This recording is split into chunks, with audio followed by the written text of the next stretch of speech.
2, 3. Welcome to all our comrades around the world to the Socialist Sunday stream.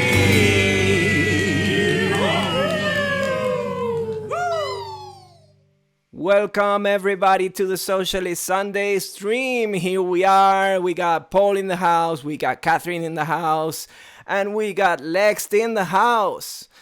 Fantastic YouTube promise and youngster and fantastic comrade who we love and respect. So Lex, tell us something about what are you up to? What are you up to right now?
Really owe them anything. It just kind of feels like they're subscribing to you for a reason, as in they expect content from you. And even though I'm not getting paid for it or anything, I still think that that's a kind of a responsibility that I have. So you want to deliver on that at least, you know, even if it's a small audience. Yeah, sorry. I'm sorry to cut across you. Yeah, did you see that, the audio? I think I fixed it, but let's wait for confirmation. I think there was a little hiccup. No, still no guest sound. Wait a second. I'm gonna try and fix it. And Sorry, we're gonna Lex, do a do-over. about We're gonna this. do a do-over because there's no streaming without. It should Without be Lex. working. Should. Yeah. Is it still working? We've got Not sound. working? We got sound now. We're good. Yeah. Sorry for the run around here, Lex. Do you wanna? Will we just jump back to the rewind and go back on that? Okay. What do you So think? the question about why it's why it's stressful. So I think will we just go back to the start then and ask you what it is that you're doing with your channel, what you're up to at the moment, and maybe just a little introduction to yourself, maybe for people who haven't met you before or haven't That's seen your probably a stuff. good idea. I'll do an introduction of myself. My name is Lex. I'm 18 years old. I live in the Netherlands. I am a high school student, and I make videos about politics / trend stuff / media analysis, and also a bit of shit posting and Minecraft videos. And The important stuff. that's very important stuff. Yeah. I really enjoy making YouTube videos, and I hope to continue doing it and get a lot of gratification from it, because I do get a lot out of it eventually, even though it is a little bit stressful sometimes. Yeah, you gotta enjoy the thing. Yeah, exactly. I enjoy it most of the time. It's just when you're on, you kind of do put a time crunch on yourself sometimes, and then it does feel a little bit stressful, like right now. But other than that, it's really great, and I get so much back from it whenever I upload a video of the good people that are saying good things about my content. It's really, really rewarding. And I really appreciate that's really important. It's really important that you do feel that sense of satisfaction with what you're doing. But I think that we just started talking about some of the stressors and some of the negative points about that. Will we jump back into that one as well, and maybe what is so difficult about making YouTube videos? Especially, you were talking about putting time pressure on yourself. I've definitely felt that way as well before, where you sort of feel like, I need to put out more content. I need to put out another video this week, and then next week, and the week after, and it can be pretty stressful. It can be kind of a little bit of a headache, Yeah, exactly. When people do subscribe to you, even though you technically don't, necessarily owe anyone anything. It still feels like because they're subscribing to you, you do owe them a certain responsibility of uploading at least frequently. And I mean, there are some YouTubers who upload like once a year, and I mean, respect to them, but I can't do that. Especially whenever I do upload a video, I always think like, oh, I'm gonna do even better next time. And I always like giving myself a challenge. But you do have to upload frequently to really outdo yourself, and I can't really do that all the time. When I was on summer break, I was on a roll, and that was really great. But now that I'm starting school again, it's a little bit slow. It's the YouTube whip. Produce content, exactly. slave. Yeah. And if you don't, the algorithm's gonna be really fucking hard on you because you're not, putting out stuff once a week. I think it's once a week. If you're putting it out once a week, the algorithm's really, really kind to you. It's gonna push all of your videos, and it's really gonna, help you out a little bit. Yeah. But if you're not putting it out at least once a week, then you're fucked. Yeah. I think my record was like a week between two videos, and that was like really, really quick for me. So yeah, and you're dying afterwards, like yeah, exactly. Oh my god, I need a year to relax after that. Exactly. Yeah. It takes a surprisingly amount of time making YouTube videos. Like I did not expect it to be as time consuming as it is. I mean, in the beginning, I used to be way more critical of myself than I am now. I kind of learned to sometimes gotta let things rest. You're literally, making videos on your own with shitty software and shitty camera, shitty mic that don't expect that much from yourself. But so I got a little bit better at that. But I used to be like the first video that's on my channel. Not the first video that I made, but the first one that's on my channel. It's like 3 parts. There was one part in it that I shot like 5 times. Like, it was yeah. Like you really have to learn a lot from it. I don't know. Sometimes I think like this thing doesn't reward like quality and effort. Yeah. Like you put up a script and do all the editing and all this stuff, and then you get like whatever. And then I remember when I did like the shortest breadtube video ever. It was like 1 second long. Exactly. Minutes. Boom. I mean, that's the first video that I watched by you as well. Yeah. What the fuck? Yeah. A hell of a video. It's an amazing video, to be honest. Yeah. And I guess that's why we see such like the most popular channels on YouTube just post so much shit, because like the algorithm rewards that kind of hyper drama stuff and like just bullshit content and not going into depth or anything.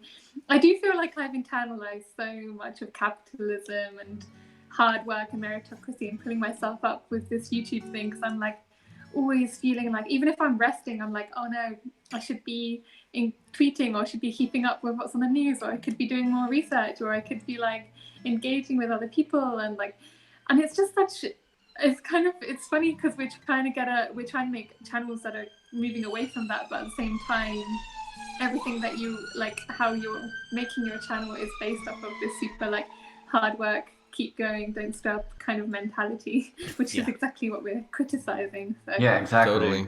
Yeah. It's a weird thing because I didn't expect to put like the pressure on myself before starting, but now you kind of do anyway. Sometimes I tell myself like you don't really have to do it. Like you're just making videos, for fun, but then you still do it anyway. It's kind of hard to escape.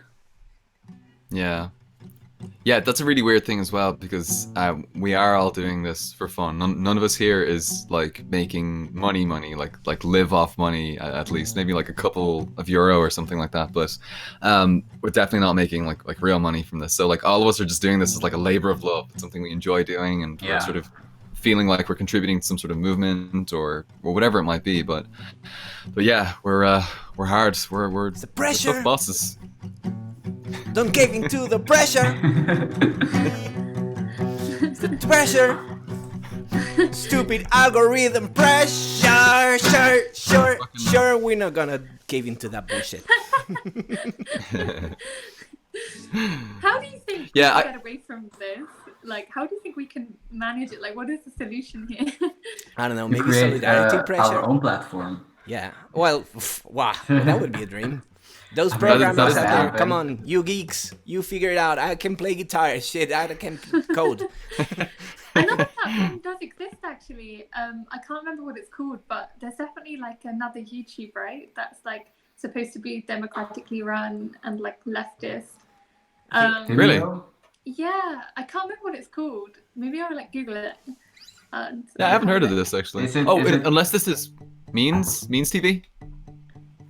Maybe Means TV. I think there's one that's like It's like a Netflix kind of thing. Maybe I'm thinking of something different. I just remember, I think the Vegan Vanguard, they talked about it in a podcast episode once, but the problem is that no one really goes on it, and YouTube is such a much bigger platform that like leftists aren't Yeah. really, like, if we went on that, no one would actually watch our stuff. So. Yeah. That's actually a really good point because like you don't want to be just talking to our bubble, you know, like our little left-wing bubble. You know, we want to like, okay, we want to talk to them, but we also want to grow the bubble, and people who are sort of like left adjacent or centrist or liberals or whatever can kind of check it out, and they can sort of fall down the rabbit hole into being a communist, you know. Yeah. Yeah. And I think YouTube gives us that opportunity, you know, or I suppose we make the opportunity, we pull ourselves up our bootstraps and, you know, make the opportunity. I think it's a combo, Start. you know, using different platforms, you know, and using people, groups of people who are connected with other people and who recommend to other people. You know, I think it's a good thing, you know, to recommend your friends some stuff, you know. And it's we live in this shitty neoliberal bubbles hellscape, and you know we're all isolated, and we only communicate with strangers online. But everybody gotta have a group of friends, or a group of other people. Yeah, but Yeah. look at this great communist video. They're just like, oh, Paul's sending me another communist video, and I'm just gonna pretend that I watched this and say, yeah, that was sweet, yeah, fucking proletarian power, cool, bye, and then that's it. Like they don't even watch them. Yeah, so I don't know. And it's up to us to make it also engaging and entertaining, you know, like put some value into it. And that's why, you know, even if it doesn't please the freaking algorithm, it's not about the algorithm, it's about the mouth to mouth and the people to people, you know. I think, you know, they can have the algorithm and shove it right off their servers, but the you know, we can do like a dual power structure of people recommending things to people, and people, you know, using other people, not using because using is a terrible word, but using their influence, you know, and their, you know, on other people, on smaller groups of people, you know, and everybody interacting like humans instead of What's that like? consumers, if you know what I mean. And that's something we should nurture a little bit as well, right? Just be more human, be less of a consumer, be less of a raging enraged of the latest drama, and be more like, yo, it's so good to see you, it's good to see of some of your stuff, good to see you online, or good to see you in person, and look at this, I checked out, you know, this video and I really loved it, you guys check it out, you know, and you share it with your followers on Twitter, which are not following you, they just connected to you, you know. The follower word is really stupid because someone leads another follow. No, we all hang out, we all horizontally hang out with each other, and you know, have a good time. There's Subvert so much good shit the though. language. Yeah, The positivity comrade you are, Javi. yeah, the wholesome left, you know what I'm Wholesome saying. But you know, that's who we have to be. It's our responsibility. That's also political in a way. Like, we have to be welcoming and good people, and it's gonna be even better for us. Like, selfishly, you live way better, you know, when you're happy with friends than angry with strangers. True, but I also like being angry sometimes. Yeah, but at the Yeah, it's nice. fascists, not at the other leftists. It's like, No, not Yeah. the other leftists, just that, you know, other people. That's what I like I about hate being angry. Sorry, you go, Kathrin. what do you like about? that's what I like about your videos, Lex. Like, I feel like you're very personal in your videos, and it's very much, it feels like a conversation with a friend kind of thing, the way you talk to the camera and stuff. And I quite like that. Like, it's more of a human kind of interaction rather than, like, I don't know. A character? Pardon? A character?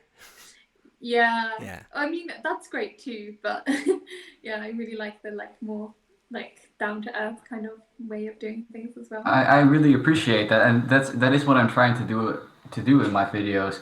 You know, when I first started making videos, I was so awkward in them. That's why they're not on my channel anymore. Like they're so awkward, and I'm We've all done acting that. so weird.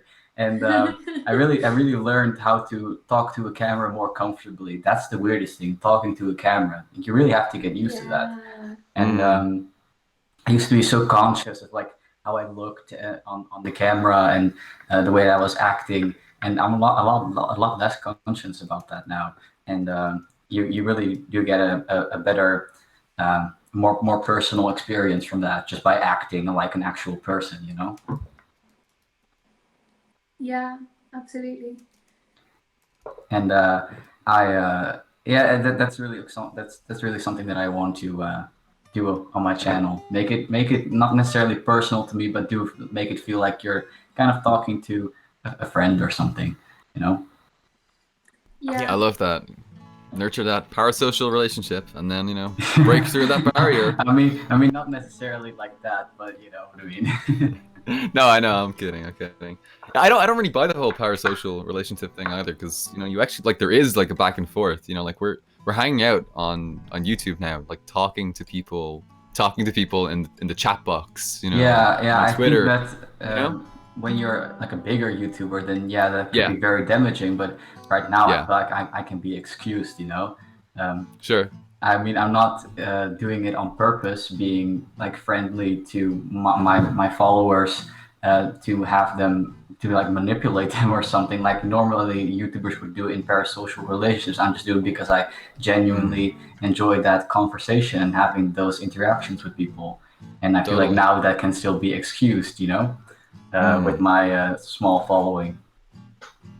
Absolutely. Yeah, it must get more difficult when you get to like the, you know, hundreds of thousands of, you know, but followers. That seems very hard anyway for a lot of different reasons. And maybe we don't even want to get there, if you know what I mean. Yeah, probably. I don't think I do. Yeah. I don't think I guess in some ways it would be good, but I think the pressure would be of like trying to create good content and also feeling like you have such a responsibility for so many people. I don't think I would like that at all. And also like the fear of being cancelled all the time as well. Yeah. Like that's can't a be big one. enjoyable, or I don't think I'd like that. Too big a platform can't go both ways anymore, and it's better to have like many smaller cells that work well with each other, and they're connected to each other as well, because there will be like overlapping, and you know, could be like a good thing, you know, like, because then there's interaction, there's horizontal, there's no hierarchy there, and wherever we can do without a hierarchy, it's even best. Says the guy who's trying to become a director. but if you know what I mean, like unnecessary hierarchies. Let's go. I'm gonna go all all nuance there. Yeah. It's good having a couple of people that are really big, because those people lead you to the smaller YouTubers and to you know, our smaller community. And at least that's how I discovered this. It's good to have a couple of those people. I mean, I would have never been here if I didn't discover H-Bomber Guy 2 years ago. So yeah, that's a really good point. Yeah, I think that's why people are getting upset about a lot of big YouTubers now, you know, because they're not exactly the perfect thing that they wanted them to be, and you know, so yeah, it's the fan there's culture. kind of there's a really high expectation of leftist YouTubers, which isn't necessarily. Obviously, you should never idolize people, and you should never expect that from people. But it's not a mystery to me as to why that is. You know, when I, you know, if you take like a YouTuber like PhilosophyTube, for example, that's the very first time that I had ever seen a cis YouTuber make an analysis of transphobia. Like the very first time I had ever seen that. That's very special, like still to me. And I would have never put a high expectation on him for that, but I can understand why other people do that, because they kind of created this image of him in their mind, being this like really, really righteous, amazing person. This god. Yeah, like a god, kind of. It's just Yeah. idolization. It happens to the best of us, you know. Yeah. One thing that I was wondering is, like, I saw a post a while ago on Reddit where people were asking for recommendations for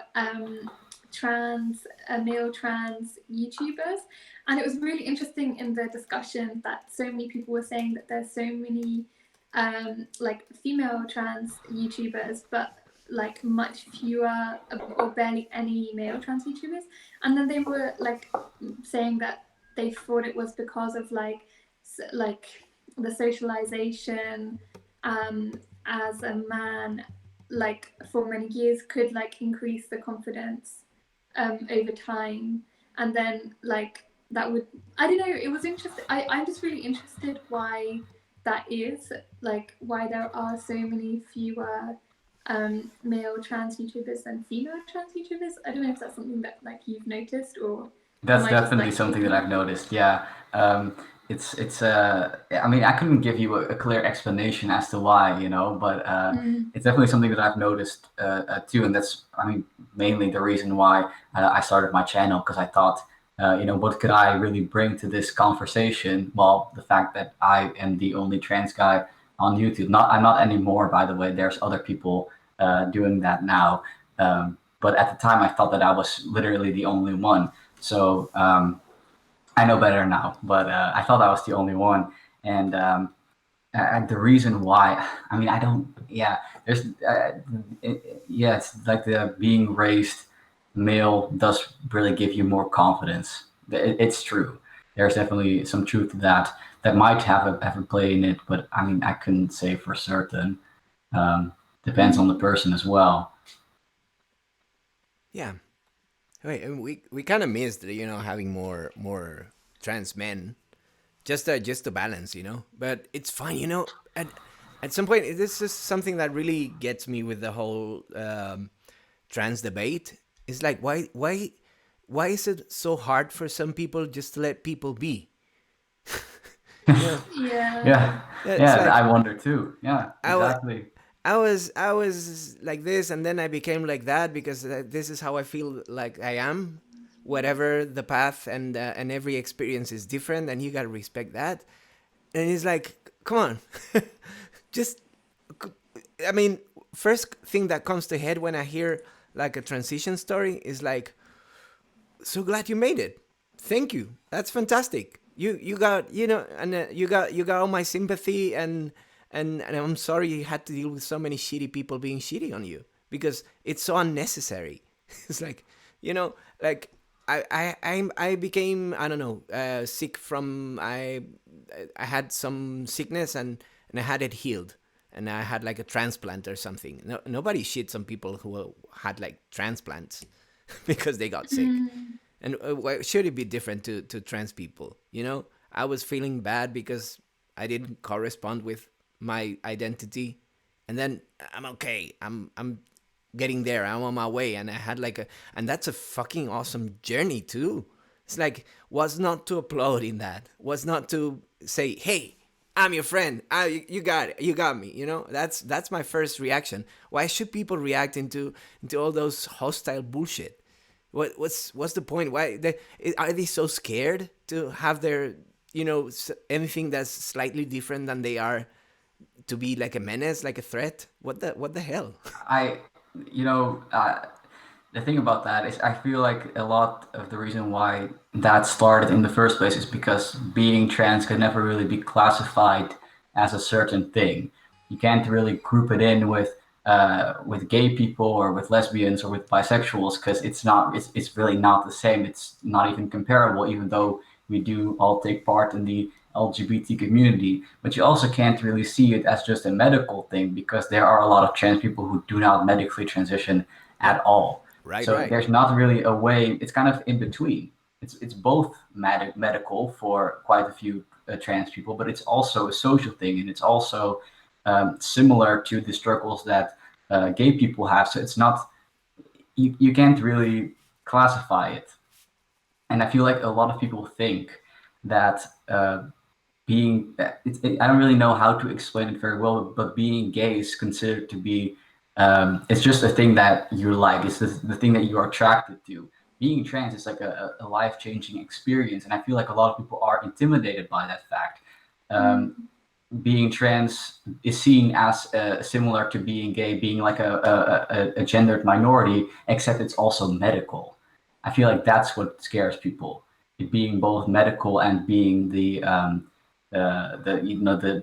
minority. People are choosing to be like a minority and choosing to have all of these surgeries performed on them. And I feel like a lot of people find that really, really scary because they don't understand. That's my theory on it. Yeah, but we should insight into that. You know, it doesn't change anything. You guys are still regular folks. You know, people in life that are going through some serious shit. All you need is just solidarity, not being shit upon even more. What the fuck? Yeah, well, I mean, well, like a lot of the transphobia that I experience are not necessarily from people that are shitting on me or people that are necessarily transphobic in general to trans people, but more so to just little things. They're just very, very tiny pointers to a very regressive mind view that they have. And not even necessarily of myself. Like I'm at this point in my transition where nobody, really questions me anymore, and they all just kind of assume that I'm like some, regular guy, and then they find out that I'm trans, and they're like all like shook, and they're like screaming. I once was at this restaurant with this girl, and I came out to her, and she literally started screaming because she couldn't believe it, which was really awkward, but still kind of fun. It was still kind of horrible. What the fuck? it was funny to me, but like it was also a little bit awkward. But that stuff I don't really mind because on one hand, yes, it's really weird, but on the other hand, like she was so surprised by it, it's kind of hilarious.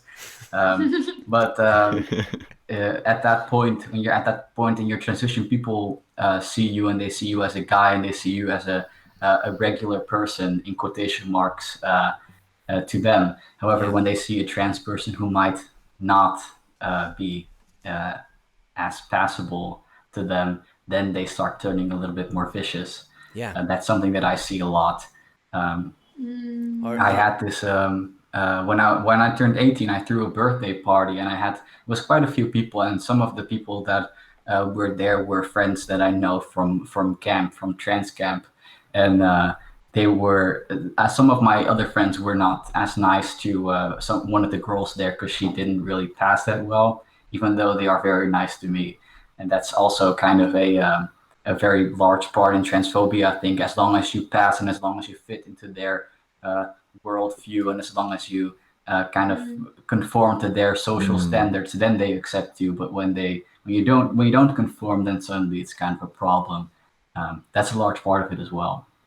Same thing with gay people, because gay people that are extremely effeminate and think of like drag queens, that they're often not accepted. However, if you are a gay person who's very masculine and very who really conforms to masculinity, then you might be accepted a lot more, even though that's really not acceptance. It's just acceptance for fitting into that specific worldview. Yeah, and I think we've been educated with this binary bullshit. There's a man and the woman and the man, and the genitals, they are, corresponding and whatever. This it's like a given, and there's so much to unlearn. Like, you can be somewhere in between. You can be non-binary. You can be fluid, and it's super cool. It's the same, At some point, it's like you got to socialize yourself in a way that you say, you're a person, I'm a person, I don't care what you take to bed or who you take to bed, as long as there's consent and everything is fine and all is good. You're a person, I'm a person. Let's be persons first and forget all the other stuff, in terms of our relationships as persons. And then, I am a trans person, I am a non-binary person, I'm a gender fluid person, I'm bisexual, I'm homosexual, or anything in between. Say, super cool, you do you, fantastic, great. Sadly, it's not that easy.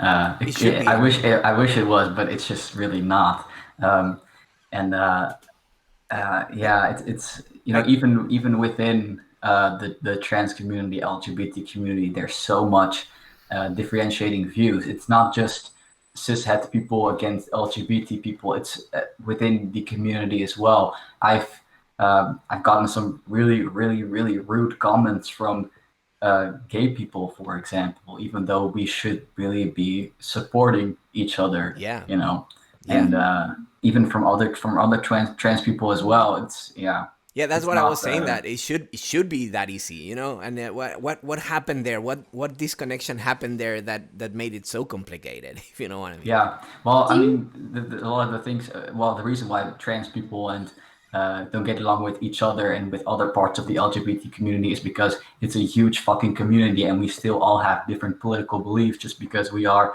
LGBT or T does not mean that we all agree on the same type of stuff.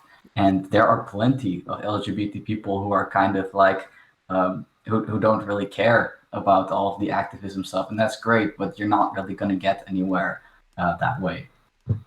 Do you feel like some of that is like internalized ideas of competition and like, how they talk about like oppression Olympics and people trying to like, oh, I'm more oppressed than you, or like hierarchies of suffering, like I suffer more than you, and all these kind of ideas that people don't like, or people, I don't know, I guess if you're a minority, if your life has been difficult in some ways, then you kind of want to get on top of other people or feel like you're better than other people, maybe because that's kind of how we're conditioned to think within this system. Do you feel like that plays into it? Well, I mean, I can't talk for everyone. I think that with trans people specifically, I feel like a lot of the standards that have been put on us, we want to put on other trans people, even if they don't want to conform to it. For example, in the Netherlands, we have to get a diagnosis for gender dysphoria, and that diagnosis can take a really long time. And I've been through that whole process. It's the worst. It takes years. I've been in that fucking system since I was 13, still fucking in it. It sucks. It really does. So other people, nice sirens. 5-0, 5-0. Sorry. It's fine. Coming. They're gone. Well, we have this standard put on us, and when you suffer through that whole fucking thing, and then you all of a sudden see another trans person that's like, well, I don't want to fucking do that. I actually don't think that I need to do that, and I also don't want to medically transition. You're kind of like, well, we went through that whole fucking thing, so like, why don't you? That's the idea, I think, that is behind certain trans people putting standards on other trans people. Yeah, I think the Zubin La Planta has posed like a really interesting point, like the Truscom, the transmedicalist people, they seem to be like very much like a boys' club, like dismissing all experiences that are not exactly like theirs. It's like, what the hell? And by the way, it's absolutely hilarious to see like on Twitter and like you guys talking about terms like transmed and truscom, because for years that I've only heard those terms on Tumblr. So it's absolutely hilarious to hear people talking about that. Yeah. Can I be really awful and just I'm actually I just could I get a clarification on terms? I'm not 100% sure what they mean. I know it has something to do with like gender dysphoria, right? But I'm not 100% sure. Well, would you mind clearing that up a little bit? I will. The thing about a transmed is, well, it kind of started with the idea: do you not need gender dysphoria to be trans?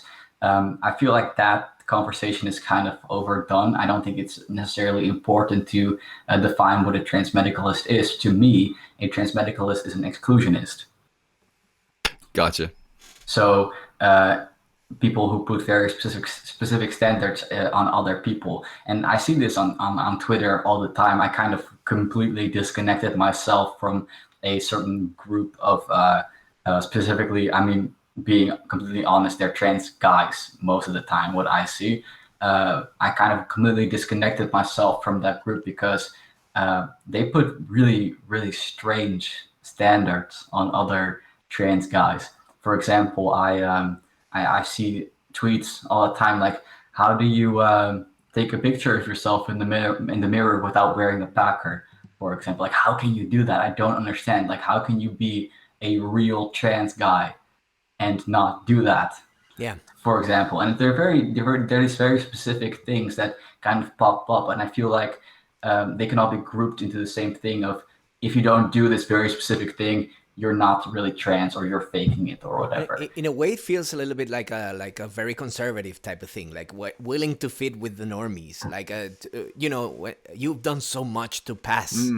Why should anybody get away with not passing? And it's like, what's passing, and should passing matter in the first place? Like, really? Yeah, exactly. Like, really? Well, and then there's this other thing about trans medicalism that I also talked about in the video that I made about it, is where I see that a lot of the people who are adopting these trans medicalist views tend to be kind of younger as well. They have these, I want to say, like, internalized transphobia put on them. Then they feel the need to put that on other people as well. And I think it's a very damaging thing to do to yourself as well, because when you're putting those standards on other people, you're also putting them on yourself. Yeah, that screams insecurity. It screams insecurity all the way. Like, when you don't validate other experiences that are not exactly like yours, it's like, hello, I'm insecure. I'm announcing to the world how insecure I am. Yeah, but it's not their fault, though, for being insecure or being a trans medicalist. It's totally pressure. It's totally societal.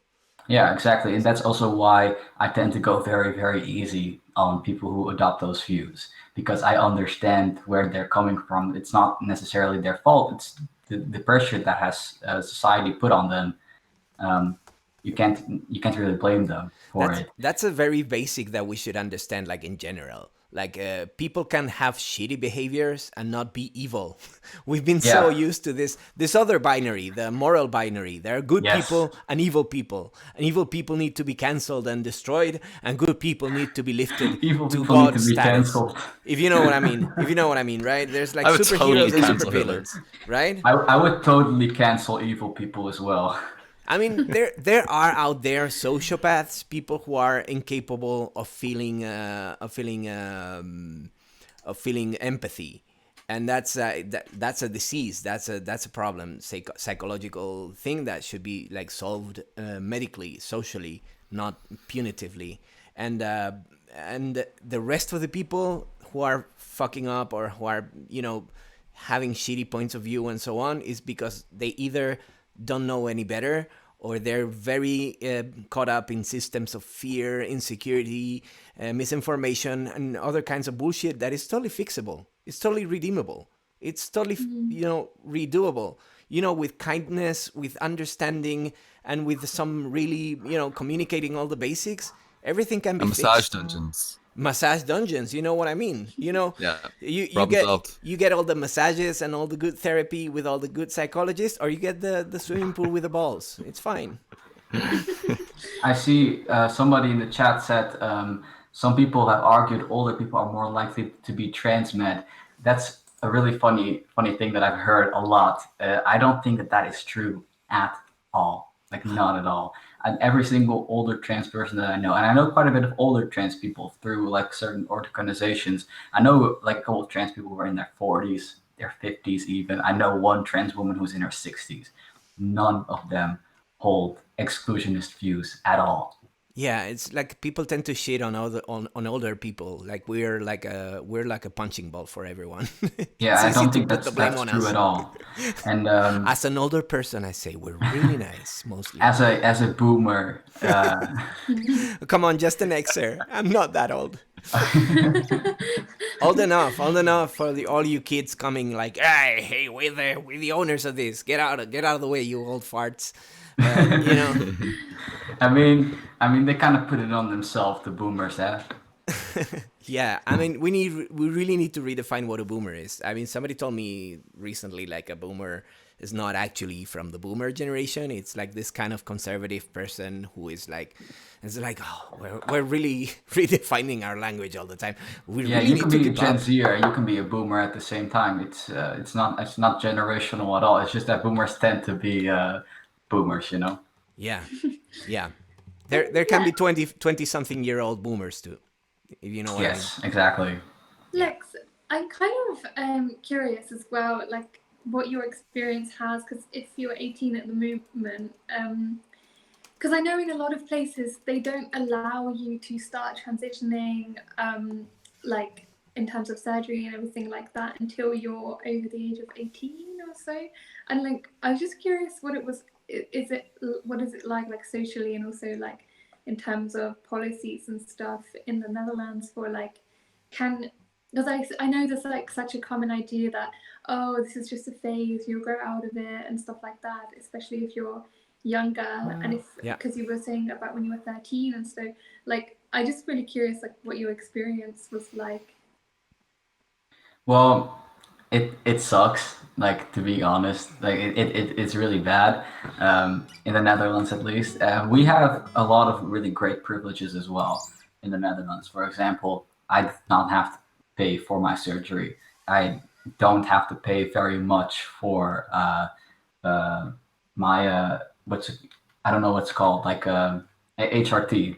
Like I do have to pay like a little bit for it, but it's really not that much. In that sense, we are very privileged. However, we do have to give something for that in return, which is, you know, like absolute complete psychological destruction. And you know, you go to you know, your gender clinic for the first time, and when I went for the first time, those more than 5 years ago, I think now, there was a gender clinic in you know, in the middle of the Netherlands. That's where I used to go to, and there was maybe a waiting list of like 3 months. So that's like nothing. I went in there, been there for years and years and years, and I mean, it's a lot of work to get where you want to be. However, compared to what it is now, I was lucky that I started that young, because there are people now. The waiting. By the way, the gender clinic that I used to go to, that one closed down. There's one gender clinic in the Netherlands. There's Shit. one, and their waiting list for an intake appointment. So not even like the actual diagnostic, just the intake appointment. It's 2 years. Oh my god, that's unbelievable. That Who is absolutely unbelievable. who was in So charge? Yeah. Who was in charge for that decision? What political party? Was it like a conservative type of neoliberal? I have no idea. Just like the government in general. I think the reason why that one closed down, I still have no idea. I can't find anything about it. It just closed down. That's another very curious thing about it, because uh, it's an actual, like, an organization for like problematic teenagers and like young people. Um, they just closed down the like gender dysphoria department, like not any of the other ones, just the gender dysphoria part, which is very questionable to me. I still don't know why they did that. Anyway, I didn't really suffer much from it because I was already in this way long in the system at that time. Um, but I know a lot of people who go to Germany or Belgium just to get their transition started, which is awful. Yeah, it sucks. I mean, you had two clinics. Come on, don't shut one of them down. Yeah, Do a and third one instead. What the fuck? yeah, exactly. And there are like some other organizations starting off, but they always seem a little bit sketchy to me. That I can't really explain why. They just kind of pop up out of nowhere, and then you hear about them for a while, and they just kind of die down, and eventually they send you to the one big clinic anyway. That's kind of what's happening. It's just the whole clinic system here is very, very, very, very, very strange. And then when you actually get into the system, when you manage to get in there, you get a appointment maybe like once every 3 to 6 months. It doesn't really go very fast, and the actual getting their diagnosis part of the system, because a diagnosis for gender dysphoria is actually required. I think in America, you when you're an adult, you just have to do like an informed consent thing to start like hormone treatment. That's basically the only thing you really need. Here you have to go through a whole process of actually getting the diagnosis, and doing that diagnosis takes a very long time. I think for me it took like 2 years, probably. And then you're not even like approved for any medical treatment yet. That's still like another thing that you have to go to. That was like another year. So I was 17 when I started hormones, and now, and I mean, surgery, that was like surprisingly, that went kind of well, surprisingly. You have to be 18 anyway to start surgery, so that's not that long of a wait anyway.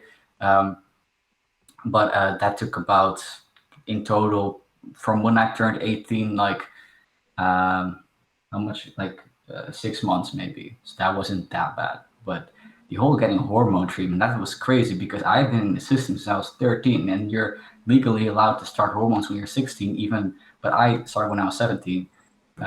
So it took like a full 4 years. It's too That's much. such a long time to Yeah. have to wait for something like that. I can't imagine. Yep. Yeah. And that's all because there's they have to have a criteria for starting hormones, which is they have decided that that criteria is a official diagnosis by multiple doctors for gender dysphoria. That's what they have decided, and that's what we all just have to roll with, you know? Mm. I mean, in a way, it's nice that you don't get it. You don't get it wrong. When you want to go through some changes and stuff. In another way, yeah, it's best to do as thorough as possible, but also as expedite as possible, because in the meantime you're suffering, right? You're having like a hard Yeah. time. Well, that's like another thing that I've heard, that there obviously needs to be some kind of criteria for a medical transition, uh, in the sense that uh, not everyone can just start. However, I feel like um, just having a criteria for like age, like you have to be 16 to start. I feel like that's already enough, because what happens is that children who get into the system, most of them eventually are not trans. However, when you're a kid, like I'm talking about like very, very young children, not like 12-year-olds, like actual like young children, they don't get to start hormones anyway until they're 16. Like by then they'll be out of it. I feel like the very criteria of just having that 16-year-old age is basically enough. And if you really do want to do like a lot of research on this specific person, if it's going to be um, the right option for them, just don't make it like 4 fucking years. Can it just be like a few appointments? I don't understand that. Yeah, I don't get it either. Makes me very angry. That's all I'm gonna say. Well, things are better now, right? Well, here, Yeah. no, No. because I waited 3 months, and now people have to wait 2 years. So I wouldn't necessarily consider that to be better. I mean, for you Yeah. as a person. For me, it's better, but for other people, not. No. Okay, Yeah. we need to figure out some solution for these people. Yeah, exactly. And Is it's there any political pressure on the Netherlands to fix this thing? no, not at all. Is there a way that you can get organized to get some political pressure into this thing? It's a great idea that I'm trying to work on. Whenever I do have like meetings, I always bring up the conversation, and but a lot of trans people tend to be, at least like the younger ones that I tend to be with. They're not necessarily excited to get some kind of revolution started I on mean, just a few gender protests, clinics. one thing at a time. But damn it, you need to organize, and damn it, you're the right person to lead that movement, right? Yeah, I'd say so too. I've been thinking about that a lot. But there are so many things that I wanna protest. Very specifically in the Netherlands. Could you talk a little bit more about that, about the political climate in the Netherlands more generally that you're interested in protesting? Oh yeah. Well, the Netherlands is a very, very interesting country. um, Yeah. we always had kind of a reputation of being, quite progressive and like tolerant. Mm. We were the first country to ever legalize gay marriage. I think it was in 2000 or 2001. Um, we have always accepted refugees, and we've always been quite. We do a lot of. We have good health care, and we have good social policy for people in poverty and people with lower incomes. However, recently, like in the last couple of years, that has really died down a bit. The Netherlands has become socially way, way more conservative, and I feel like it was around the same time. At least when I started noticing, it was around the same time of when.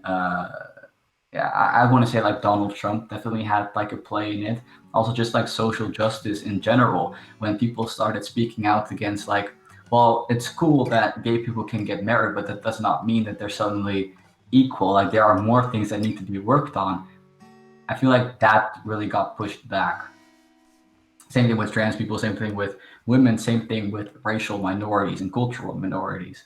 As soon as they kind of started saying, yeah, listen, it's worse in other places, but like it's still not perfect, that's when people started pushing back and it started getting a lot more conservative. Best example that I can give Is is, shit being privatized at the same time? You think sorry? there's is stuff like public stuff being privatized at the same time? Maybe. Yes. Yeah. Okay. Then it's a wave of neoliberalism, probably. Yes. Well, our premier is a like neoliberal supreme. Like let me Okay. tell you, he's like extreme neoliberal. Um, and well, that's like another thing. Like in Netherlands, as opposed to America, where liberals are considered to be left wing by most people, even though they're really really not. Here in the Netherlands, we do actually consider liberals to be right wing, as we should. You know. Yeah. Oh, you got the Overton window the right way, I guess.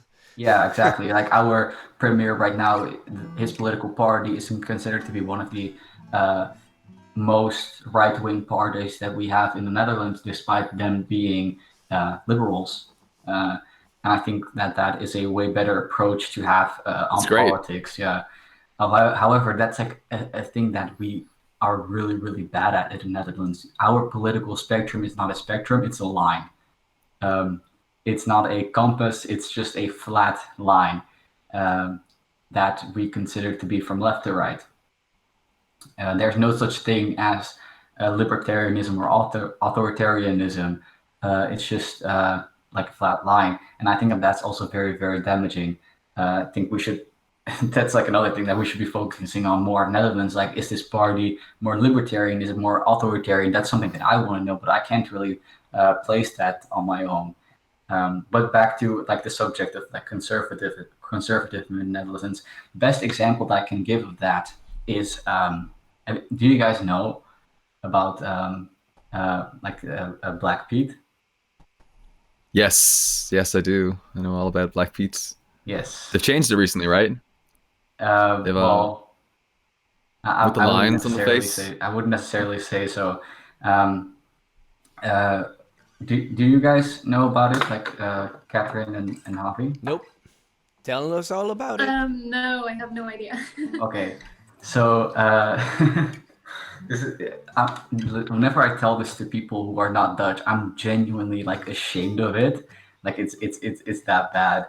In the Netherlands, we have a holiday, Sinterklaas, and it's basically our Dutch version of Santa. Mm-hmm. It's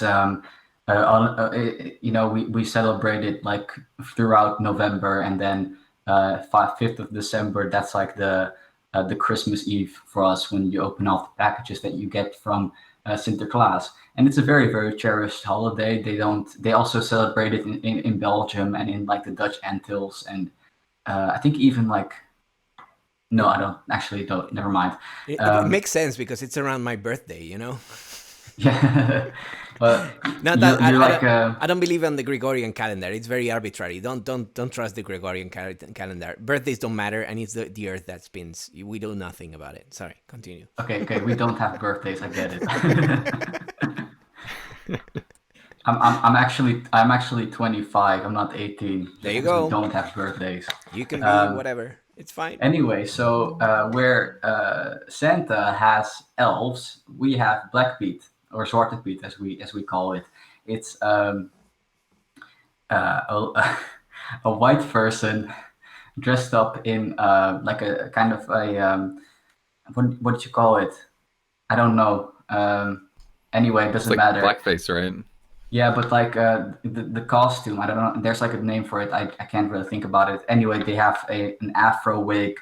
They have red lips. They have big golden earrings, and they have blackface. Like their face is completely painted brown, and that's our Santa's helpers. And Santa comes with a boat in the river from the Amsterdam. And he has all of these little white people in blackface on his boat. Oh, and shit.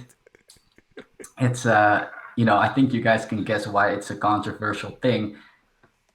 The problem with it is that in the Netherlands, even though it's been a discussion for years and years and years and years, a lot of people are still very much pro Blackbeat. Like they very much don't want it to go away. And I feel like that is the perfect example of why has the Netherlands become more conservative. We, as soon as people started pushing back against this Blackbeat thing, like there were protests in the last couple of years. A lot of people have been speaking out against it. Like this, you guys really can't do this. People started becoming like viciously racist, like viciously. Like even people that I know personally who always seemed very, very tolerant to me started like complaining about like black people that are always complaining and they're always why can't they just be happy? Like if they don't want to accept our traditions, why don't they just go back to their own countries? All that stuff. Do you smell that? Do you smell that? Yeah. I think it's privilege. it's privilege, exactly. And it's just a weird phenomenon. And there's this one politician. Her name is Sylvana Simons, and she has been very, very vocal about Blackbeat being against it. And she has been mobbed. She's been attacked. Her house has been spray painted, and she has to go out on the street with like security. Like it's that bad. We have a blackface thing in Spain as well, but it's not so ingrained. Let's say we have like the on the 6th of January or something. It's like the tradition of the three wise men, Melchor, Gaspar, and Baltasar. And Baltasar is black. I didn't know about that. Yeah, Baltasar is black, and usually we have like the three wise men parade. And every city, every village, they have like their own little parade. And most of the time, they can get a black person to play the role. That's so sad. I mean, it's understandable in places where people can't get any black person, but in like big cities like Madrid, like it's like what the fuck. And we had like the progressive mayor Manuela Carmena. She's like a moderate progressive, but she made a big difference because we always had the conservative mayors, and most of the conservative mayors they play the role of Baltasar themselves. With the blackface, everybody was like, no, why? It was very cringy, and with this more progressive mayor we had, they got like an actual black person to play the role, and was like, yes, finally this fits. And actually, nobody in the right wing complained about it, which was nice. Somebody complained about the costumes. That was very funny, and we all laughed at them. But that's a side note. But yeah, we have like these cases of blackface, but it's not like the character is blackface by definition. Yeah, sometimes it happens by accident. It's like very. I mean, I encourage you to like look up like a picture. Oh, of it real quick. I will. You want it right now? It's really bad. Yeah. Let's check it out. Everyone in the chat, do it right now. Just look up. And it's also Zwarte Piet. reinforcing this idea of like, if they're the workers, it's like almost like, oh, the Santa's slaves in a way, or like, Well, that's literally the history of it. It's they're literally his slaves. It's Sinterklaas is a very, very old tradition. It comes right out of the slave trade era. They're I had literally no his slaves. idea. They're Wow. literally his slaves. Yeah, I mean Sinterklaas actually came before the actual like American Santa. Like it's that old, you know. I'm showing now everybody Wow. on the stream some some of the stuff. It's really colonialistic in a way, right? It shouts colonialism all the way, right? Yes, exactly. The costumes, the blackface, and all that shit. Wow. Yeah, United Nations Can urges I- the Netherlands to revamp Black Pete. That's one of the articles. Yeah. So can you? Yeah, you can. Sorry. Yeah, Paul, go for it. because I was reading a lot about this, and a lot of people seemed to be saying that no, it has nothing to do with slavery, has nothing to do. It's nothing to do with that. The black was meant to be just like soot or ash Yes, from a chimney exactly. or something. That's Is this some actually a bullshit thing that people say. justification? No, that is actually I've heard that so many times. People say that it's just because he goes through the chimney Hmm. to put candy in your shoes, like same thing with Santa. And the Yeah, sure. argument is that the black peats go through the chimney and they get black because of the dust, the soot. Yeah, And the that's lips and the gold happen in the Yes, chimney yes. as well, right? They also happen in the chimney. Yeah, the hair gets curled. Yep. The hair gets. What Wow. the fuck? What logic are they operating on? I just can't. Yes. Also, Oh I'm my slightly offended that somebody in the chat typed it like they do in Germany. That's not the way how I spell it. I'm not Oh, German, Schwarz- guys. Wait, they have it in Schwarze. Germany too? Yes, Zwarte, right? Schwarze. yeah, you say Schwarze. Schwarze That's Peit. Schwarze. Schwarze. I say Zwarte. Yeah. I know you guys don't hear the difference, but there's a huge difference Zwarte? to Yeah, me, yeah. all right? Yeah. In Yeah, Norwegian, it would it's be this Svart. Z, right? Yes. In Z. Norwegian, it would be Svart. So it's more like the Dutch version, I guess. Mm-hmm.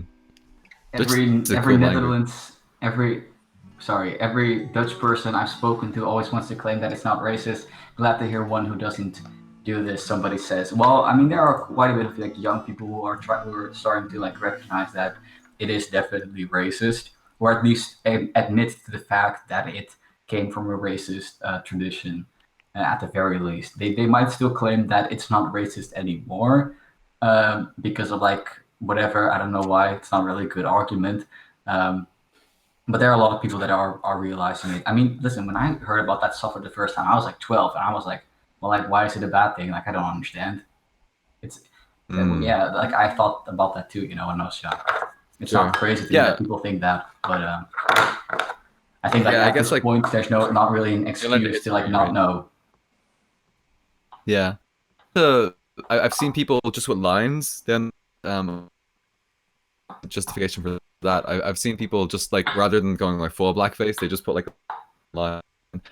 So that it's like a mix, like a zebra kind of thing, you know, or a zebra kind of thing. Have you seen that? Is that a common thing, or is that just a couple of random Well, photographs that I've seen? in Amsterdam, which is where like the big celebration is, in the what you call like the rivers in Amsterdam, the Canals. Yeah, the canals. Sorry, in the canals. That's where he comes. That's where like the biggest celebration is. There they have decided to, instead of making the Zwarte Piet wear like an afro and the golden earrings and the lips, they just do like actual soot on their faces. So Right, it actually fits into the lore, you know. Fits into the narrative, yeah. Yeah. So that has been their solution for it, which I completely support. I think that is a good solution. I don't think that Yeah, if you want to make it about the suit, make it about the suit. You know what I mean? yes, exactly. I mean, there's if you like that's another thing, that there's nobody actually advocating for completely removal of like the whole celebration. It's just the one aspect of it, and it's really not that hard to change it, you Yeah, know. make it a blonde white Sure. guy with suit and saying like, "I just came out from a chimney." If that's the point you're Yeah. trying to make, motherfucker, is this Yes, not like an exactly. excuse to get out of the racist call out? Yeah. Yeah.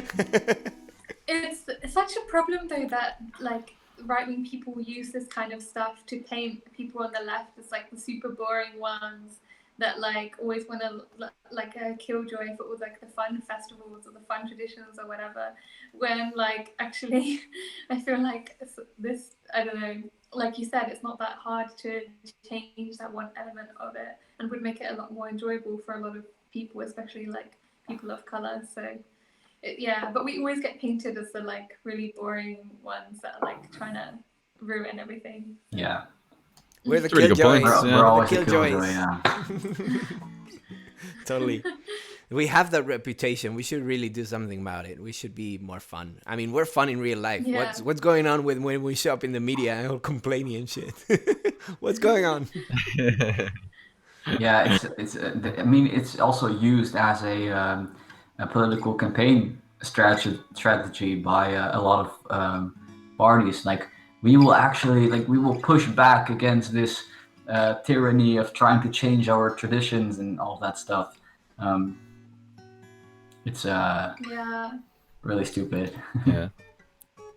but like, what is All the novice. actually causing this? Because you were saying in the Netherlands, it's like becoming so much more conservative, and like throughout Europe, we just see this like heightened right wing thing like popping up everywhere throughout Europe. And like, what is actually causing this? What would you say is like the reason for this like heightened xenophobia, right wing parties like gaining popularity and all of that? Well, I feel like well, I mean, where I live, we have like a bunch of like neighborhoods that people tell you to like don't go there, like they're bad neighborhoods, shouldn't go there. You're gonna get robbed, and you're gonna get beat up or whatever. Then you actually go there and like nothing fucking happens. Like somebody might look at you a little bit weird, but there's this phenomenon of like certain neighborhoods that are more like there are more people of color there, so it's dangerous, and people really um, internalize that stuff, and they start to believe that all people of color are dangerous, Sounds like and where I all grew up. refugees are dangerous. Like people here are really really concerned about um, Islam. Like the amount of like boomers that I've heard say like, in like 50 years, my daughter's gonna have to be wearing a hijab, all that stuff. Like they really believe all that stuff, and it's enforced. That people are Yeah, I've enforcing seen a that lot of shit. them. I think It's I've seen a lot of that Islamophobia online. Islamophobia is taking hold in a lot of rich countries. I saw Yes. it in Norway too. And I feel like it's a lot of they don't take responsibility. Like you put all of these like refugees into like the same neighborhoods, in the same like shitty low income neighborhoods, and expect them to just like integrate no problem. You know, it's a lot of you can't just expect people to integrate. I feel like that's like a big part of it, and they just kind of deny that, and they just say, well, it's just like the nature of these people. Like they they're It's the can be entitlement of the trusted. privilege, if you know what I mean. Like you expect somebody who's changed countries and has to learn a new language and get a new job and find a new place and find a way of living, getting a life and dealing with all the bullshit of capitalism, plus being a migrant, which is hard as nails. And then Yeah. they were like, "Oh, but you gotta adjust to our society. You gotta do what we say." That's a silly shit excuse just to objectify people. It's just an excuse to be mean to people. Fuck those Yeah. people. Fuck the integration thing. You know what I mean? Yeah, exactly. And I mean, like, of course, having I mean, nobody's going to deny that there are these cultural differences that do have, they are significant, and that's something that we have to deal with. But we shouldn't just be excluding these people. Like, I don't understand like how people can say, okay, we're gonna put them in these fucking shitty neighborhoods and we're just gonna let them stay there with each other and we're gonna expect them to just integrate. Like, no, they have to learn a language. They have to have a good house. Like, they're not gonna get fucking robbed all the time in these shitty neighborhoods. That's the only way they can integrate. And I mean, I don't necessarily believe in integration as in like people have to do this to be accepted, not at all. But in order to coexist, that is something that we need to think about. Yeah, And but I feel like a lot of that has to come from our part and not exactly. necessarily the part of the refugees. Exactly. You It's you really want to bridge a gap. It's got to happen from both sides of the like gap. we have the resources, they don't. Like, they come here with fucking nothing, and we have all of the resources to make sure that they feel accepted in this place and that they can thrive and that they can have a good new home here, and we just don't do it. And then we complain. You Like, said how it. do you expect that? How you said it, comrade. You said it the right way. We have the resources. We have to welcome the people. You know, when you have a guest in your house, you get out of your way to have them feel comfortable. You know, when you bring people into your country, it's not the same as a house. It's a bullshit metaphor. Actually, it's a really bullshit allegory. But you know, when you welcome people into your country, you gotta get out of your way to help them. Yeah. And I mean, I that's actually funny because I was studying for like social studies, I guess it's called in English. Like, we learn about like the justice system and all of that shit. And we there was like an article in my book that I was reading today.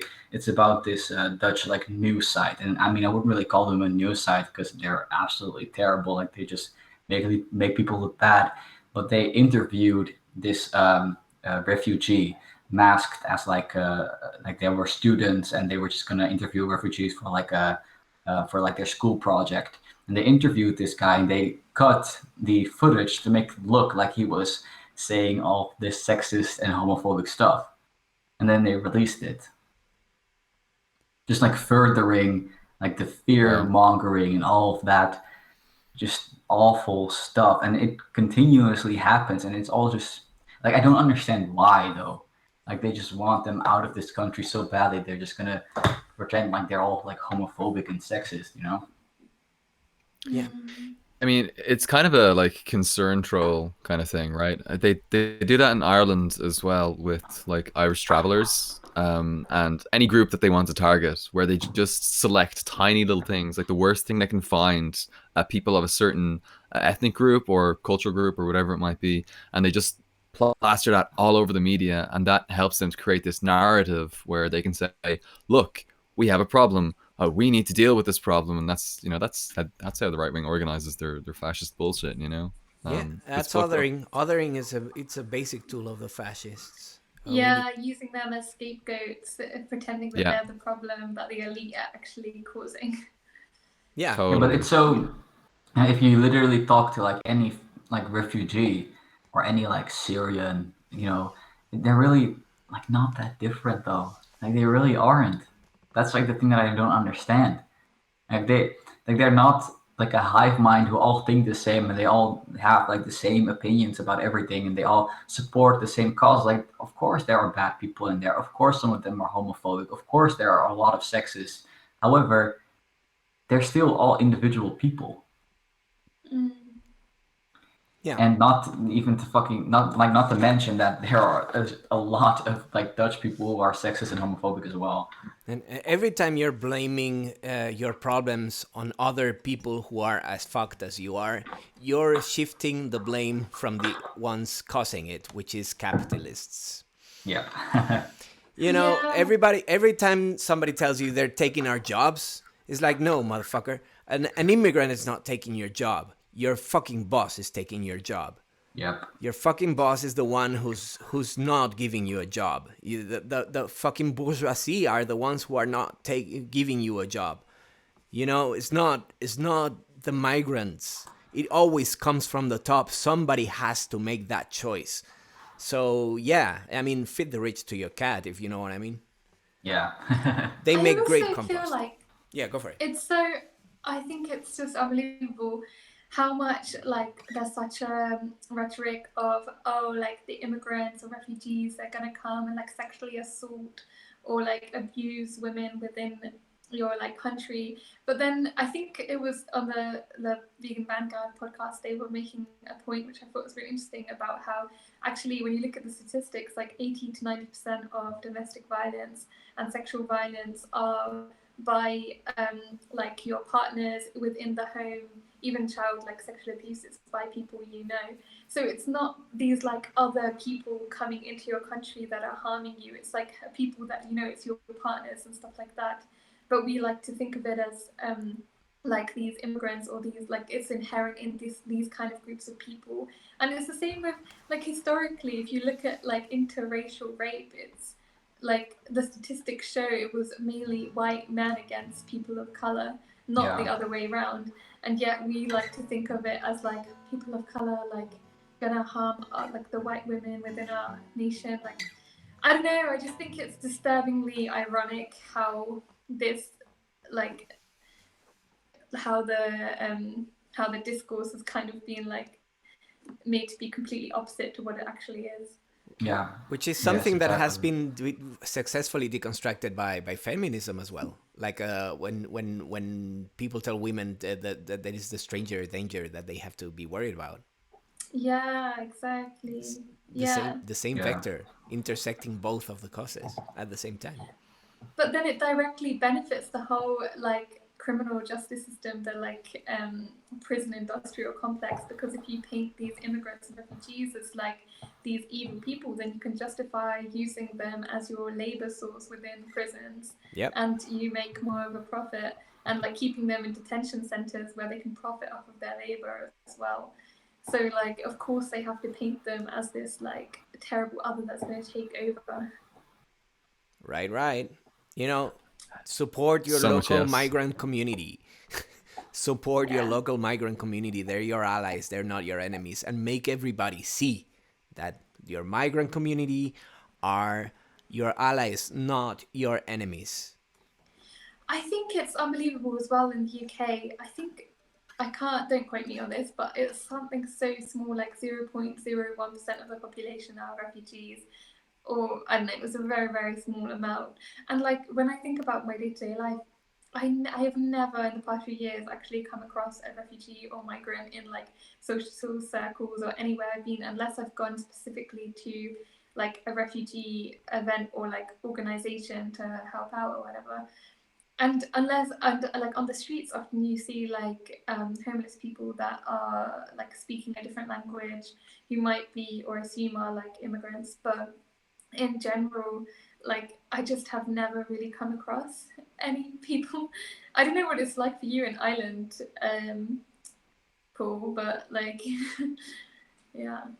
Yeah, refugees. I've never really come across them. They're kind of kept away from everybody in these direct provision centers where they give them like a little bit of food, some shelter, a really tiny amount of money. Actually, the conditions are really, really, really bad for these people. It's terrible.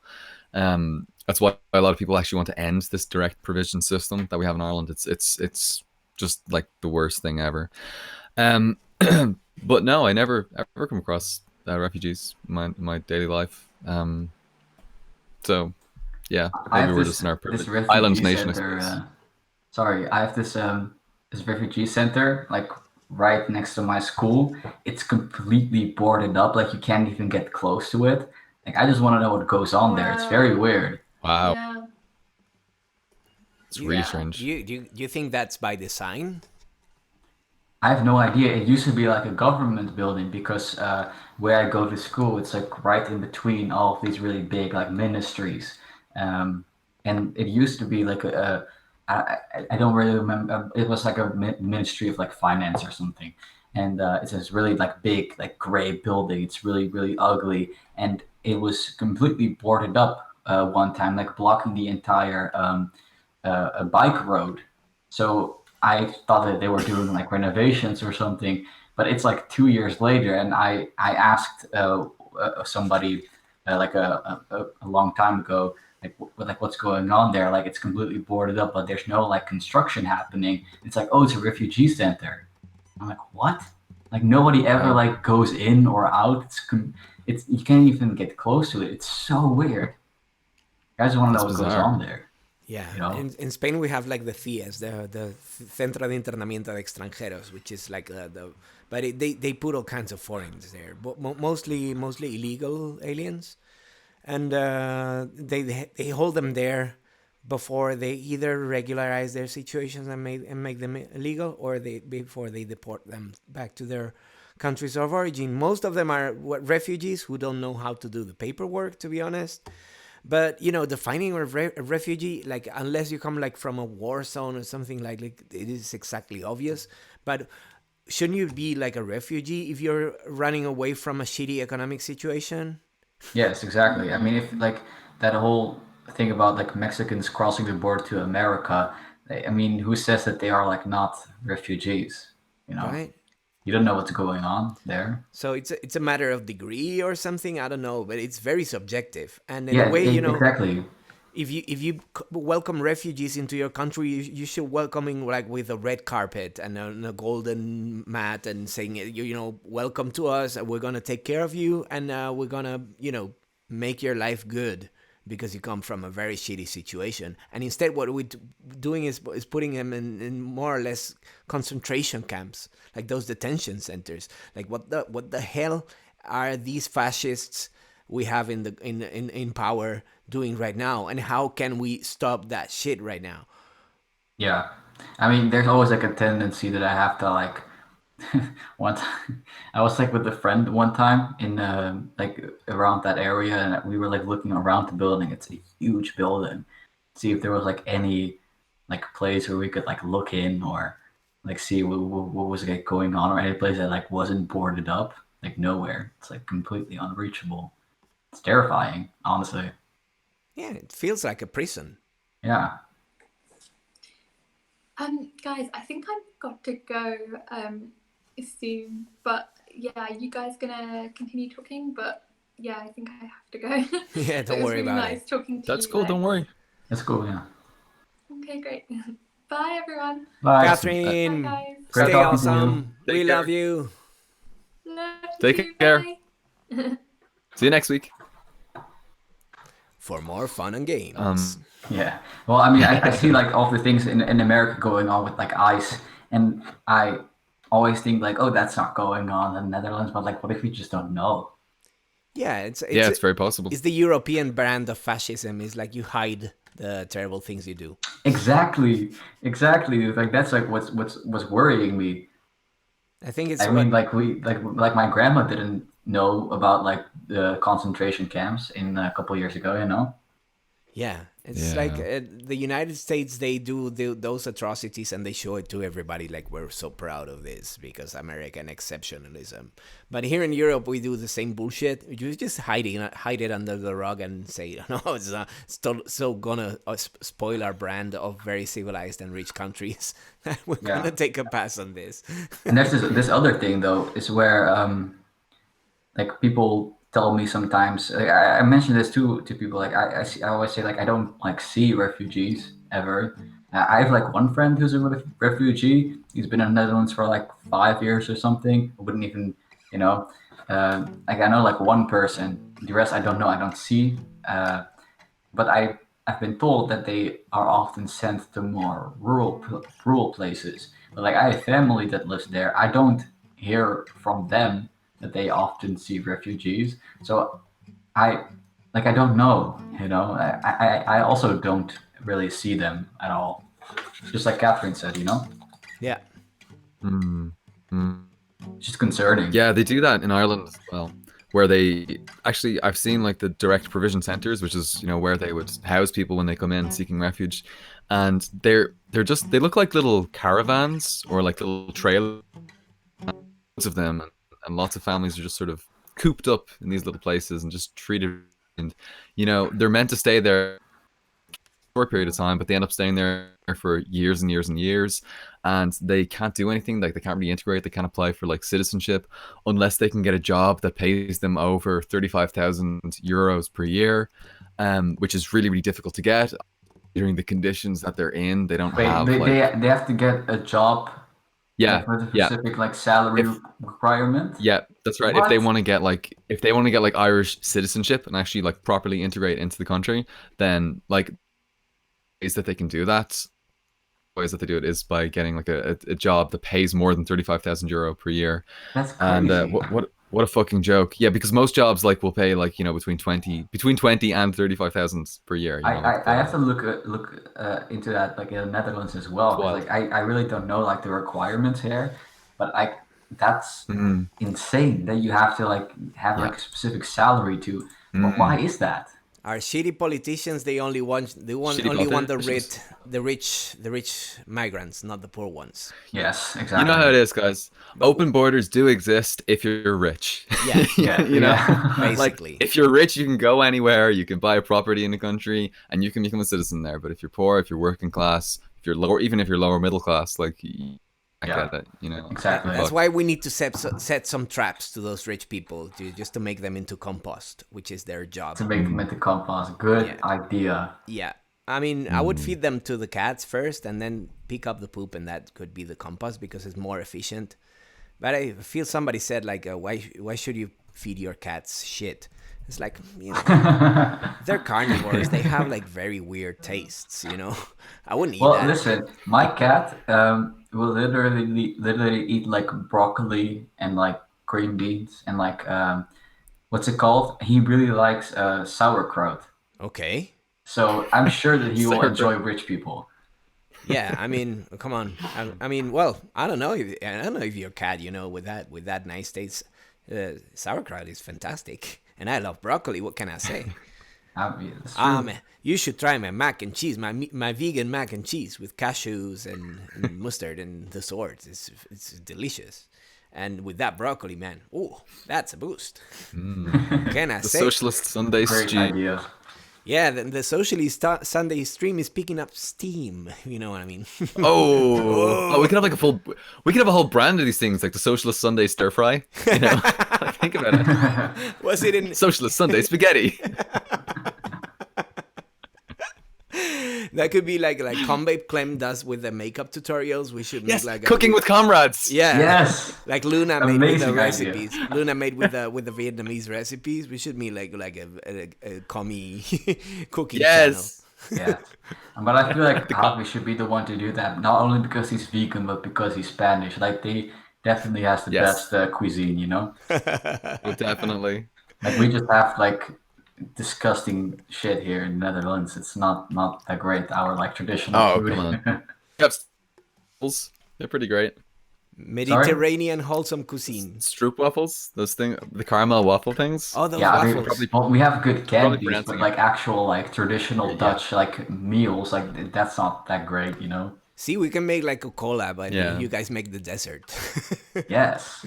The dessert. Sorry, my bad. Not my mother language, but you know what I mean.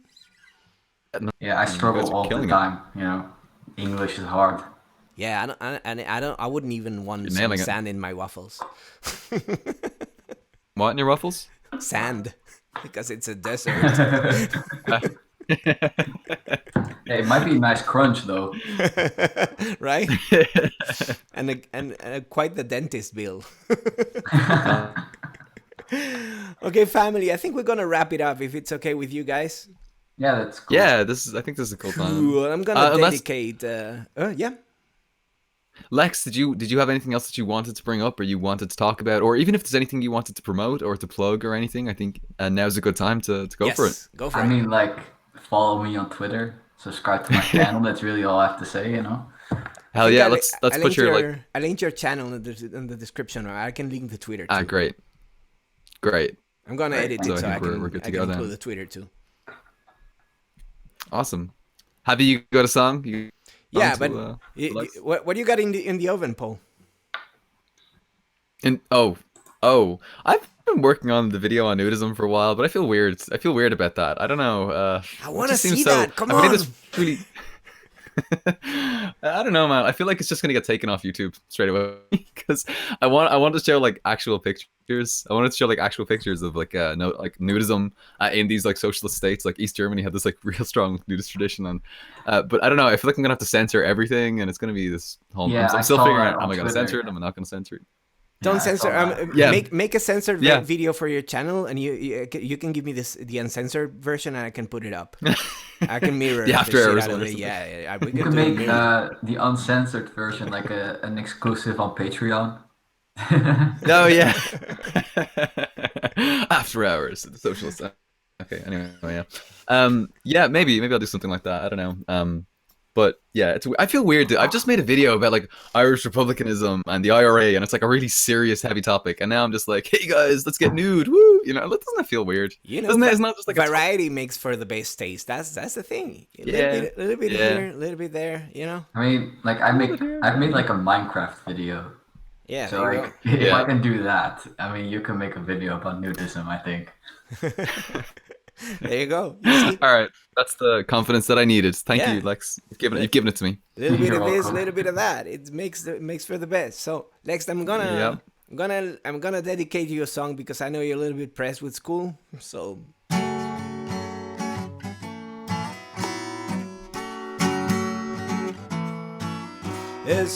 School's out for the Socialist Sunday stream. School is out for a while. School will be out for summer. Because that's what Alice Cooper used to sing. So I hope you do Beautiful. very Love well, it. you know, and you Amazing. hang in there. The Damocles sword is strong in there when you're studying and stuff, but you know it gets better at some point when you get to be freelance. Yeah, I hope so. Oh, When you do YouTube full time. Family, was this such a good time. Thank you all for coming. Thank you everybody Thank in you the so chat. much. I swear I'll learn Bella Ciao eventually when I learn the lyrics in Italian, but they're kind of long. But you know, it's doable. And some Bach, it's more difficult because my guitar fingers are not the best. But we will figure something out, people. Thank you everybody in the chat who showed up. Let Thanks, me know. guys. Let me know if you. I mean, we haven't had any problems, but eventually, if you want to be a moderator in the chat or something, let me know. Probably Paul and Kathrin, you should be moderators in my chat for sure. Sure. Yeah, But we can work that out. we had zero trouble so far, so we don't have a problem with it. So because this is like the most wholesome stream on BreadTube. That's Really nice true. people Like, everywhere. I think you never get like mean comments in your stream. I've never seen them at least. Yeah, right. It's unbelievable. We're lucky. It's amazing. I think maybe on Catherine's channel, maybe a week or two ago, there was like two people were. I don't think they were attacking us, but I think they were like Somebody fighting each very other. creepy about and something very fighting. creepy about the looks Yeah. or something. They were like Oh, that fighting was on- in like the chat. In the chat box. That's Yeah, in so the chat dumb. box. It's. I know. It's like, what are you doing? Like, what? Like fighting like DMs or something. DMs, exactly. You're not gonna solve any problems in a chat box. Come on, get out of here. So weird. Don't do that. Well, you don't do that because you're a nice audience, nice people, nice comrades here. But you know, if you see it Yeah, thanks, around, gang. tell people not to do that because come on. Come on. Yeah. It's the 21st century. We'll put them in like a timeout. Right? Yeah. Okay, family. Thank you so much Yeah. for joining. Thank you so much to Lex for joining us. It was so good to have you with us. It was a great Awesome. time. Thank you for having me. You're awesome. You're awesome. Thank okay, you. I'm gonna push You that rock. button. You rock.